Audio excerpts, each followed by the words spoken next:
పరమాత్మని చేరే విధానంలో మనం స్మరణ గురించి చెప్పుకుంటున్నాము. అందులో భాగంగా ఇవాల్టి శ్లోకం ఏమిటి అంటే, సత్యజ్ఞానసుఖస్వరూపమమలం క్షీరాప్తిమధ్యస్థితం యోగారూఢమతి ప్రసన్నవదనం భూషా సహస్రోజ్వలం త్రక్ష్యం చక్రపినాకసాభయవరాన్ బిభ్రాణమర్కచ్చవిం ఛత్రీభూతపణీంద్రమిందుధవళం లక్ష్మీ నృసింహం భజే.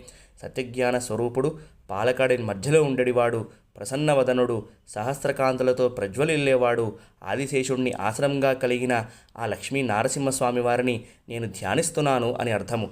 మనం ఏ క్షేత్రానికి వెళ్ళినా సరే ఆ క్షేత్రంలో ఉన్న దేవతా స్వరూపం మీద కొన్ని శ్లోకాలైనా నేర్చుకోవాలి. లేకపోతే ఆ లైన్లో నిలిచినప్పుడు అప్పుడు కూడా మనం మన లోకాభిరామాయణమే మాట్లాడుకుంటాము. స్వామిని చూశాక మన కోరికల చిట్టా ఒకటి బయటికి తీస్తాము. అదివ్వు ఇదివ్వు అని మనకి ఎప్పుడూ కోరికలు ఉంటాయి కదండి. మరి ఇంకా స్వామిని ఎప్పుడు స్తుతిస్తాము అన్న విషయాన్ని ఒకసారి మనం ఆలోచించాలి. హరే కృష్ణ.